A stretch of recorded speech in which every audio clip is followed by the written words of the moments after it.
yang kami cintai, yang kami muliakan, para habaib, ada ulama, hadirin hadirat. Aku mendengar dari Nabi bahasanya Allah Subhanahu wa taala berfirman, wajabat mahabbati, wajabat mahabbati, wajib mendapatkan kecintaan dariku. Allah yang mewajibkan. Artinya Allah akan memberikan kecintaan lil mutahabbina fiyya, bagi orang yang saling mencintai karenaku, walil mutajalisina fiyya, dan orang yang saling duduk bersama karena kita. Luar biasa. Adapun keutamaan orang yang saling mencintai karena Allah, nanti di surga akan mendapatkan satu tempat yang istimewa, manabir min lu'lu', dalam riwayat min nur, dibuatkan oleh Allah satu tempat yang menyala-menyala, nyala yahbituhum, akan merasa ingin, ngiri kepada tempat tersebut, asyuhada, orang mati syahid, wal anbiya, dan para nabi. Dan mereka itu adalah tempat yang Allah siapkan untuk hamba-hamba yang saling mencintai karena Allah. Tidak Abu Bakar As-Siddiq, karena di dalam hatinya ada kecintaan kepada Nabi Sallallahu Alaihi Wasallam. Jadi kecintaan. Akan tapi begitu juga sebaliknya, jika seorang hamba sudah hilang cinta. Kalau kita sudah tidak saling mencintai, apakah kita dengan guru kita, apakah kita dengan sahabat kita, di saat hilangnya rasa cinta karena Allah itu, maka akan muncul kebencian dan muncul kedengkian. Dan kalau sudah hilang cinta, muncul benci, lalu berganti dengan kedengkian, maka di saat itu awal permusuhan, awal pertentangan. Dia tidak bisa mendapatkan faedah dari orang lain. Kalau seandainya seorang murid berguru dengan gurunya tidak atas dasar cinta karena Allah, maka dia pun tidak akan mendapatkan ilmu, biarpun gurunya adalah Nabi Muhammad SAW. Apalagi gurunya bukan Rasulullah. Ada satu orang yang bersama Nabi, berguru kepada Nabi, tapi di dalam hatinya tidak punya cinta kepada Nabi. Ia belajar menghadiri majelis yang Nabi. Kalau zaman sekarang mungkin ya maulid hadir, majelis taklim hadir, wah rajin. Sahabat-sahabatnya belum punya cinta, maka tidak akan bisa mendapatkan ilmu. Belajar dengan Nabi pun hatinya belum benar, tidak mendapatkan ilmu.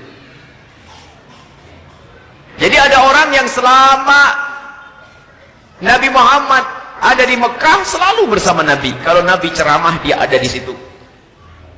Bahkan orang tersebut dikatakan tidak ada firman Allah yang turun kecuali dia harus mendengar. Dan dia hafal Al-Quran. Dan tidak ada Nabi berucap kalimat kecuali dia juga hafal. Maksudnya hadis juga banyak hafalannya. Akan tapi hatinya tidak punya cinta ke Rasulullah, yang ada kebencian dan kedengkian, maka dia pun tidak bisa mendapatkan kebaikan. Maka menjadilah kita ngambil faedah di sini saja. Kalau sudah orang tidak saling mencintai, itu repot menjadi baik. Berduduk dengan guru pun prasangka buruk, prasangka jelek, maka orang itu akan menjadi Abu Jahal. Perlu kita terus tumbuh suburkan makna kecintaan di antara kita. Hidup saling mencintai, alangkah indahnya. Kalau sudah ada saling cinta, saling menghargai. Tapi begitu sebaliknya, kalau sudah di dalam kas, dan aku tidak katakan memangkas rambut, akan tapi memangkas agama. Kalau sudah ada dengki dan kebencian, memangkas agama. Allah, na'udzubillah. Biarpun belajar dari Rasulullah, ternyata ilmunya nggak manfaat, dipangkas seperti orang yang tidak pernah kenal agama. Sama juga di zaman kita saat ini. Jika kita berguru dengan seorang guru, ternyata hati kita tidak mencintai, maka ketahuilah, ilmu guru pun tidak akan bermanfaat untuk kita. Bahkan mungkin dengan sahabat, sama-sama ngerti ilmu, ustadz dengan ustadz, kiai dengan kiai, tapi tidak saling mencintai. Justru yang ada adalah saling benci daripada dengkinya para ulama. Ulama siapa itu? Ulama ulama jelek. Ustadz dengan dengki, ini model apa? Ustadz dengan ustadz seharusnya saling mencintai. Lihat, bangga dengan majelisnya para ustadz, bangga dengan pondoknya para ustadz, senang dengan perjuangannya para ustadz. Mestinya begitu. Cuman karena dia adalah termasuk keturunannya Abu Jahal, paling tidak pemikiran Abu Jahal, lihat, kalau melihat ada ustadz maju, digunjing. biasa tuh, di mana tuh? Majlis, gede-gedean majlis. Dengar orang lain punya majlis, wah, ada majlis ini. Kalau ada yasin di sana, ada yasin di situ, bersihnya alhamdulillah. Alhamdulillah ibu di sana bisa ngaji di sini, ibu. Belum lagi nanti eker-ekeran hari no. Ini sudah ada pengajian hari Jumat, kok kamu ngadain lagi hari Jumat? Pengen hari Kamis, sudah hari Kamis marah juga. Pengen hari Rebo marah juga. Selasa, terus saya ngaji hari apa? Hari cuma 7. Nah, ini ada kadang-kadang ekeran hari, ekeran. Ketahuilah kalau sama-sama pejuang karena Allah, yang ada adalah cinta, yang ada adalah keindahan dia. Bahkan disikat di sini adalah harus dijaga. Yang ada adalah kecintaan. Maka jangan duduk dengan siapapun, apakah itu ustadz atau kawan yang mengajarkan kebencian. Dengan ciri suka ngomongin kejelekan orang. Hati itu mahal, ibu, jangan dikotori. Makanya kalau ada orang mengajari kebencian, kalau tidak kita tinggalkan, kita yang rusak suatu ketika kita tiba-tiba benci. Makanya jangan senang, bu, diajak gunjing, diajak ngomongin kejelekan orang. Sebab kalau kita sudah dengar kejelekan orang, maka akan benci nanti. Makanya majelis kita bersihkan, tidak boleh gunjing siapapun, tidak boleh gunjing ustadz, tidak boleh gunjing artis, tidak boleh gunjing siapa di hati saya. Karena kalau kita sering dengar omongan tentang kejelekan seseorang yang rusak hati kita, tiba-tiba kita mula-mula menjadi tidak simpati, tidak senang, karena kita suudzon, prasangka buruk. Setelah itu muncul kebencian, lalu kedengkian. Kapan kita baik? Padahal kita ngaji setiap saat, kita ngaji setiap hari. Ternyata kita adalah naudzubillah, karena kebencian yang kita piara, kita menjadi Abu Jahal, naudzubillah. Maka ayo kita sekarang tata hati kita, belajar daripada kisah Isra Mi'rajnya Nabi sallallahu alaihi wasallam, yaitu kisah Sayyidina Abi Bakar As-Siddiq radhiyallahu anhu. Karena di hatinya nyambung dengan Rasulullah, ada cinta. Maka ketahuilah, di saat mendengar berita dari Nabi Muhammad mudah menerima. Tanya kepada Nabi Muhammad, "Hei Muhammad, kamu dapat wahyu apa?" Setiap kali Nabi Muhammad ditanya tentang wahyu yang turun, Nabi Muhammad pun polos menjelaskan, Nabi tidak pernah menyembunyikan wahyu. Dan seperti kebiasaannya Abu Jahal, lihat, kalau kita mungkin sudah nggak sabar langsung dipendung itu orang. Kenapa? Kebiasaan Abu Jahal kalau setelah bertanya dijawab, "Iya Abu Jahal, kemarin aku dapat wahyu begini." Itu mesti ngejek, ketawa Abu Jahal itu. "Ah, kamu membohong Muhammad." Besok tanya lagi, dapat wahyu lagi. Sebetulnya Abu Jahal itu sangat percaya, dan Abu Jahal itu bukan tidak percaya Nabi Muhammad Nabi, ya, asal tahu saja. Abu Jahal sangat percaya Nabi Muhammad Nabi, sangat percaya, yakin Nabi Muhammad Nabi. Sehingga waktu Abu Jahal ditanya oleh sahabatnya, di saat perjalanan Abu Jahal menuju perang Badar. Abu Jahal itu nanti matinya di perang Badar. Di saat Abu Jahal berjalan dengan sahabatnya yang bernama Utbah. Utbah tiba-tiba bertanya kepada Abu Jahal, "Hai Abu Jahal, aku mau tanya." Tanya apa? Ngomong-ngomong, kamu ini percaya enggak kalau Muhammad itu Nabi? Ini pertanyaan aneh. Abu Jahal ditanya begitu kaget. Ini pertanyaan kok ngagetin benar, jujur dan tidak pernah berbohong. Kata Utbah, Abu Jahal, kok pelit, kok bulet kamu sudah. Aku pengen tanya langsung tutup poin, langsung jawab. Kamu percaya enggak Muhammad Nabi? Ya, kata Abu Jahal. Ya karena Muhammad itu tidak pernah berbohong. Kemudian dia ngaku kalau dia mendapatkan wahyu. Sebetulnya aku juga percaya kalau Muhammad itu Nabi. Oh, jadi Abu Jahal percaya Nabi Muhammad Nabi. Utbah bingung, kaget. Ya Abu Jahal, wahai Abu Jahal, bagaimana engkau memusuhi Muhammad sampai pengen membunuh Muhammad? Dijawab oleh Utbah, kebesaran kota Makkah yang megang adalah engkau wahai Abu Jahal. Kalau ada tamu dari penjuru negeri, siapa yang didatangi wahai Utbah? Utbah menjawab, Abu Jahal yang didatangi. Kebesaran kota Makkah ada di tanganku. Kalau sampai nanti ada orang lebih besar dari aku, kalau Muhammad lebih gede dari aku, wah bahaya itu nanti. Tamuku akan pindah ke Muhammad, kekuasaanku akan pindah ke Muhammad. Kacau ini. Oh, urusannya begitu. Iya, ini urusan-urusan kepentingan ini. Jadi masalah politik rupanya ini. Masalah urusan. Bahkan Abu Jahal itu waktu mau perang Badar itu, mau berangkat perang Badar itu nyelinap balik, lalu dijemput oleh sahabat yang Utbah. Kemudian ditanya Abu Jahal, kenapa kau pulang? Enggak apa-apa. Kenapa kau pulang? Enggak apa-apa. Kamu takut perang ya? Siapa takut perang? Lah tapi kenapa kamu pulang?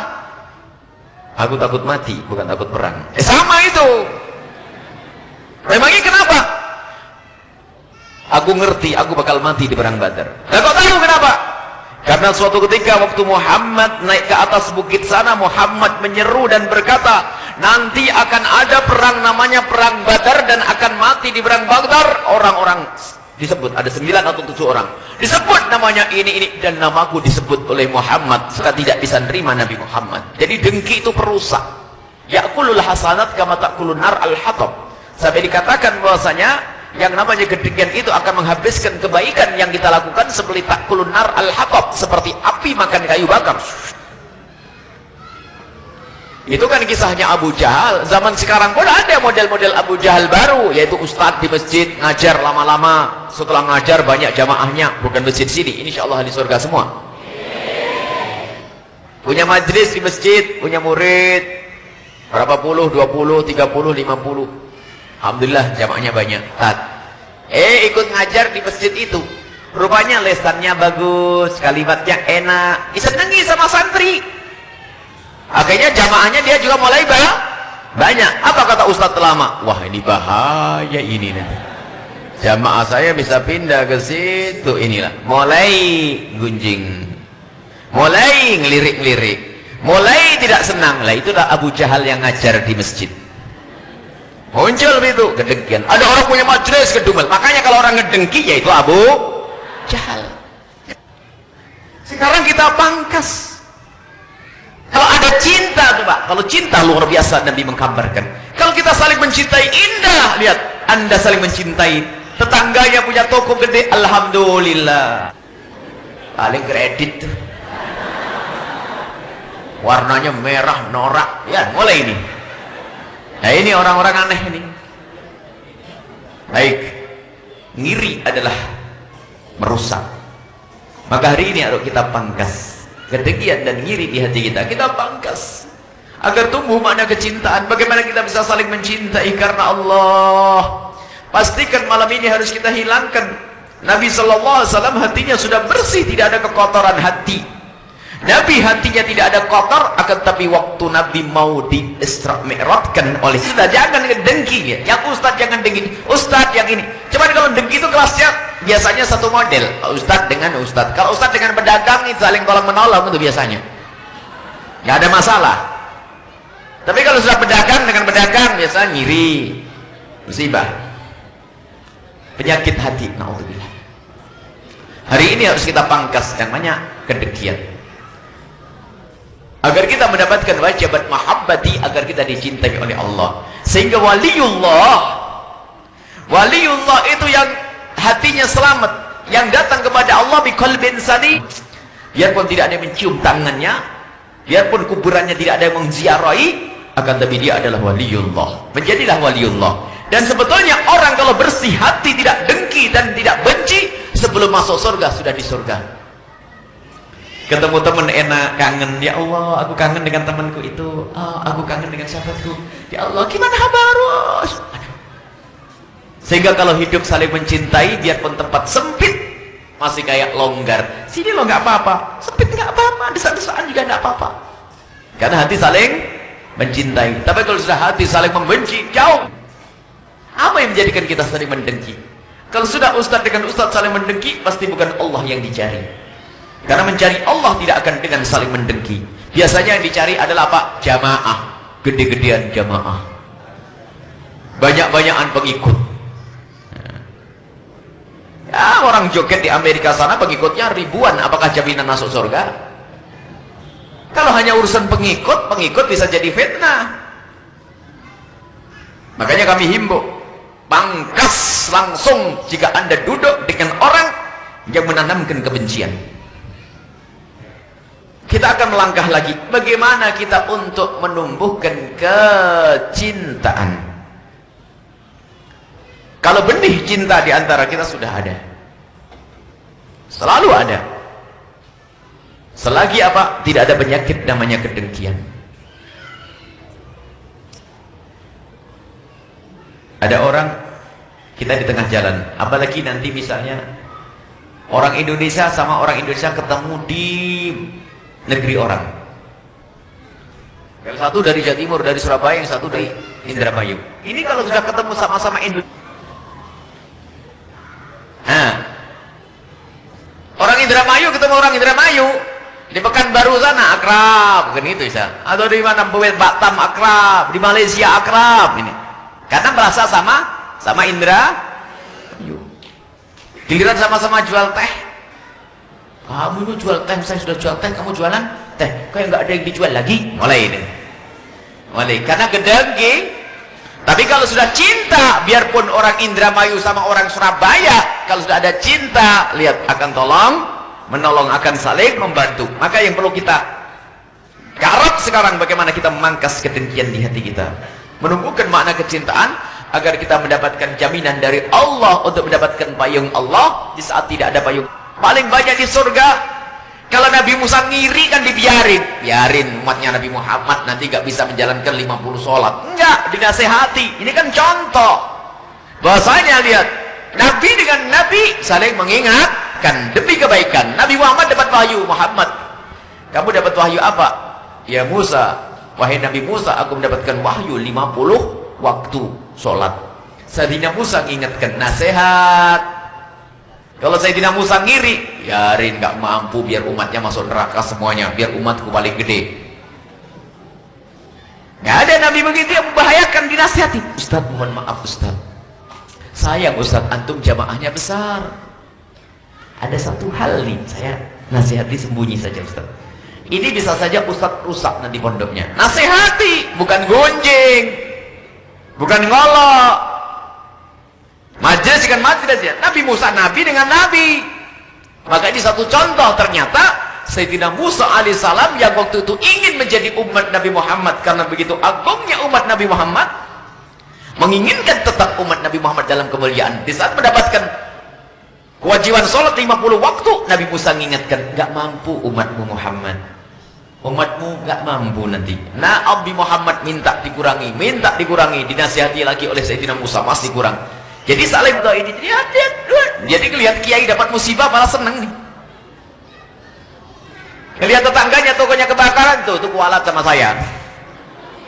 Ya innalillah. Baik, sekarang akan kita pangkas kebencian itu. Di kalangan para ustadz hilangkan kebencian. Di kalangan para pedagang hilangkan kebencian. Semuanya ayo kita hilangkan kebencian. Tapi ingat, yang pertama adalah jangan mencari sebab kebencian. Satu, jangan mau diajak ngomong tentang kejelekan orang, selesai. Ya, tidak boleh majelis kita untuk menggunjing. Minyak wangi, jangan. Dia makan saja bingung dia. Takut ada peletnya, takut ada santetnya, takut. Nah, ini dasar orang prasangka buruk. Tapi kalau hatinya bersih, masya Allah, alhamdulillah, dimakannya enak, seger. Jangan prasangka buruk. Karena kalau sudah prasangka buruk nanti terus akan merusak hati kita. Dan jangan kita duduk dan berkawan dengan orang yang suka prasangka buruk. Suami istri kalau punya prasangka buruk sengsara. Tapi tetap kita doakan dari jauh. Hanya untuk duduk bersama susah. Karena apa? Ada orang mengatakan kita melakukan satu kesalahan, sudah dikasih hujah. Pertama dikasih penjelasan, nggak bisa. Kasih penjelasan kedua, nggak bisa. Penjelasan ketiga, nggak bisa. Lalu kasih penjelasan nggak bisa, terus bagaimana ini? Kalau orang tidak bisa menerima penjelasan, ini prasangka buruk. Kalau sudah prasangka buruk, susah. Kita menjelaskan yang jelas, dia melihat yang tidak jelas. Ini musibah. Makanya jangan duduk dengan orang yang prasangka buruk. Ini kalau kadang ada, suatu ketika ada sahabat, saya itu punya telepon jarang ada suaranya. Memang tidak pernah ada suaranya karena kami tidak ingin lagi ngobrol dengan tamu, tapi telepon bunyi, kepotong. Kan kurang adab saya dengan tamu. Itu sudah biasa, saya punya HP tidak pernah ada suaranya. Cuman biasanya nama-nama yang sudah kami kenal itu akan kami balas dengan telepon. Sebab kita sering urusan dengan orang, pokoknya bunyi teleponnya. Kurang mungkin nggak enak, saya kurang nyaman. Dan saya tidak senang kalau nerima telepon di saat saya lagi ngobrol dengan orang. Rupanya ada salah satu sahabat ini telepon, tidak diangkat. Dia pakai nomor baru. Nomor saya tidak ngerti siapa.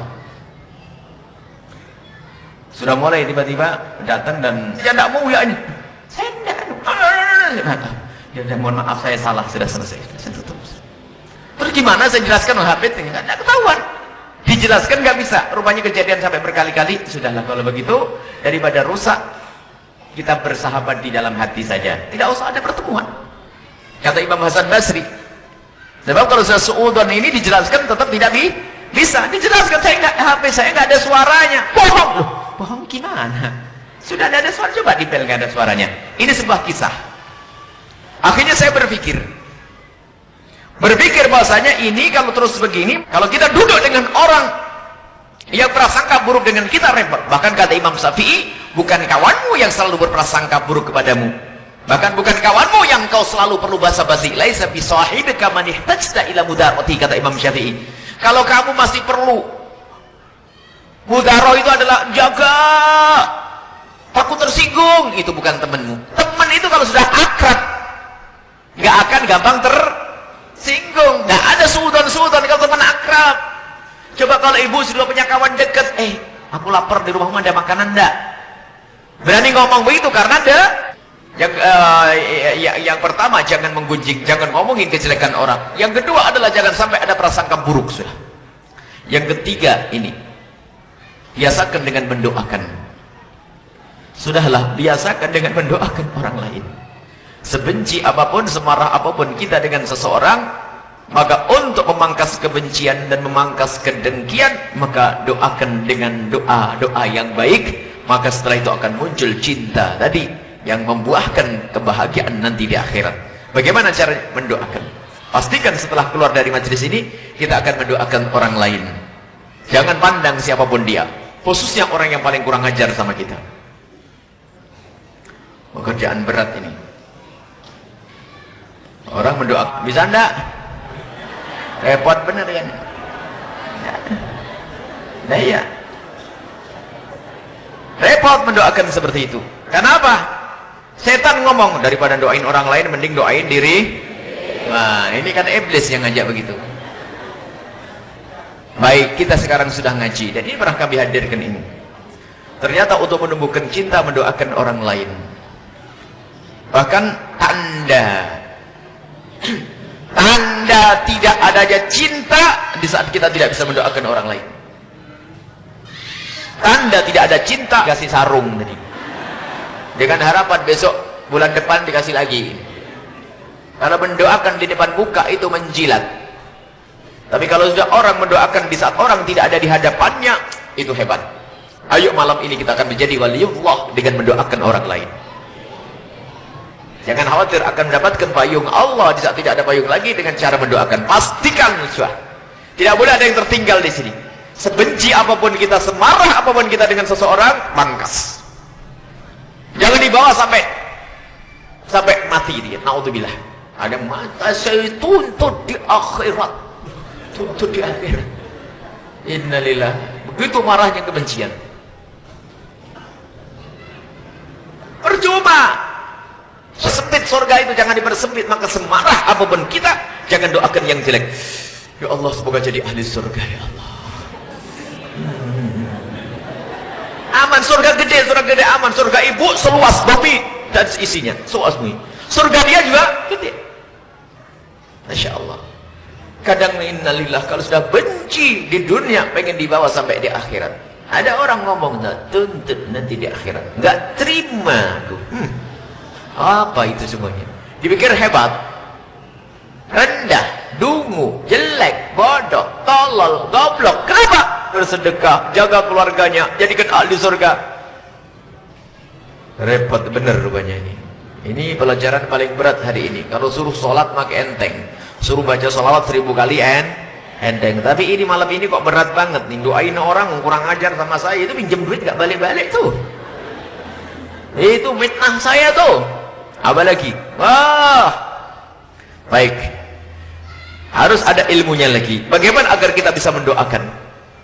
Nah ini, agar bisa mendoakan, bagaimana doakan kok berat banget nih. Padahal minum obatnya ini belum ada buahnya nih, baru mau minum obatnya saja susah ini caranya. Doakan urusan hati. Saya tuh musuhan sama dia. Gimana saya bisa mendoakan? Susah. Wong pondok saya itu sudah 10 tahun, santrinya cuma 10. Gimana saya doain ustadz yang muridnya sudah 2000 ini? Saya buka majelis taklim sudah bertahun-tahun, jamaahnya cuma itu saja. Sementara itu majelis kok gede banget, gimana saya doain dia? Baik, kalau kita ingin selamat, ayo kita masuk satu pelajaran yang amat besar dari Nabi SAW. Engkau dapat yang sama, yakini ini ilmu. Ada orang mau umroh, ngapain umroh? Mau berdoa biar dikabul. Mau datang ke Al-Bahjah ketemu Buya minta didoain. Ada enggak itu?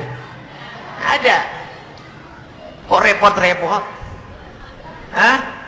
Ada doa yang sangat istimewa sampai dikatakan ada satu doa yang sangat mudah dikabul oleh Allah, tapi sangat mudah dilupakan oleh hamba Allah, yaitu doa dengan cara mendoakan orang lain. Jadi begini bu kaidahnya, kalau ibu mendoakan pengen buka toko, jangan sibuk doa, ya Allah semoga toko ini berkah, rezekinya banyak. Entar. Cari orang yang paling kurang ajar aja. Ya Allah semoga dia punya toko yang besar, berkah, ahli surga ya Allah. Tuh ya Allah. Kalau orang bisa ini melatih, itu namanya jihad. Sudahlah jihad kita kayak begini, jangan makan nasi putih gak pakai lauk. Pakai lauk aja enak. Repot banget ini, Pak. Aneh-aneh, tidak usah aneh-aneh. Ini aja kita perangi. Puasa yang wajar. Ibadah tidak usah banyak-banyak. Gara-gara ayamnya itu. Lihat motor yang lihat kucing, yang lihat rumahnya. Nasib tuh orang punya bencian, kedengkian, hati kotor. Perangi dengan berdoa.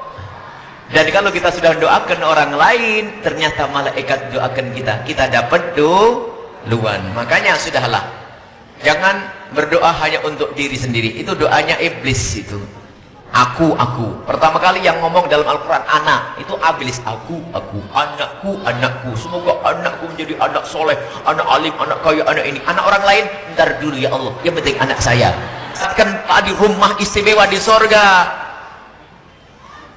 Sampai para kekasih Allah, kalau aku suruh sholat 1000 rakaat enteng saya lakukan.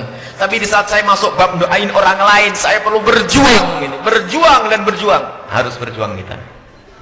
Keluar dari tempat ini wajib sudah. Agar kita mendapatkan dari janji dalam hadis qudsi, wajabat mahabbati, agar kita dicintai oleh Allah. Kalau dicintai oleh Allah namanya wali. Biarpun ibu nggak ada yang kunjung, dikubur yang sholat hanya berapa orang, tapi ibu ternyata menghadap kepada Allah biqalbin salim. Tidak lain, pastikan. Capek memang susah semakin susah. Semalam nanti, kalau kita semarah sama orang kurang ajar, ngomongnya jelekit, nanti malam awas ya. Ya Allah, tak jadi ya Allah.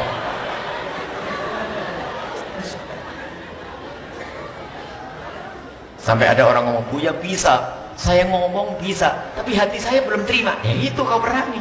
Saya bisa, ya Allah semoga rezeki tetanggaku banyak, tapi hati saya nggak terima. Iya itu, namanya berjuang itu. Harus.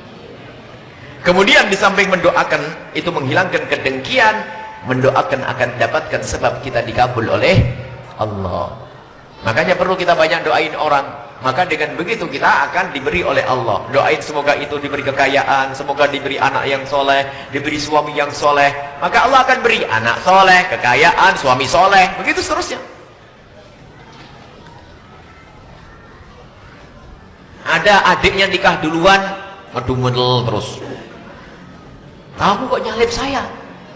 Nyalip saya. Akhirnya kedengki, ngiri, pantesan sampai tidak nikah-nikah. Nikah pun akhirnya dapat suami yang nempeleng dia. Kenapa? Ngiri sama orang. Mestinya di saat adiknya nikah duluan, alhamdulillah, ya Allah, doain itu, jangan eker-ekeran, bagus-bagusan. Ini sebab urusan kedengkian repot. Di satu kampung itu penghafal Quran, itu eker-ekeran. Kalau sudah ada orang melahirkan itu langsung lobby datang duluan. Nanti khatamannya saya ya. Khatamannya saya. Yang lain kedahuluan. Kok dia dahului? Kok? Nah ini eker-ekeran urusan ngapalin Quran. Quran dibuat eker-ekeran. Sampai suatu ketika ada orang ngamuk, kenapa gak sapa-sapan? Ceritanya Buya, saya kan gak ngerti. Kalau ibu itu ternyata saudaranya ustaz menghafal Quran itu. Kebetulan ibu ngomong, nanti setelah anak saya lahir kamu ya yang khataman di sini. Allah, jika ada orang berbuat jahat kepada saya, jika ada orang zalim kepada saya, jika ada orang menggunjing saya, Allah ampuni dia, angkat derajatnya ya Allah. Jangan kau timpakan musibah kepada diri mereka ya Allah. Karena apa? Kita ingin memangkas kebencian di hati. Jangan sampai terus dipiara kebencian itu. Kebencian itu repot, menyiksa. Lebih dari itu, lihat, kita tidak akan mulia. Belum lagi nanti menghabiskan pahala. Belum lagi nanti yang namanya kedengkian dengan kebencian menjadikan maksiat-maksiat yang lainnya. Gunjing. Gunjing kan maksiat gede. Menfitnah, maksiat lagi. Dan mengundang dia tidak akan mati kecuali dia mendapatkan musibah yang serupa. Karena kita benci, syukurin tuh. Senang. Dia tidak akan mati kecuali diuji oleh Allah dengan musibah yang serupa. Makanya jangan sampai senang di saat melihat saudara kita yang seagama lalu mendapatkan musibah. Jangan senang tetangga kita mendapatkan musibah. Jangan. Kalau kita senang melihat tetangga kita mendapatkan musibah, maka kita tidak akan mati kecuali ditimpa musibah yang serupa.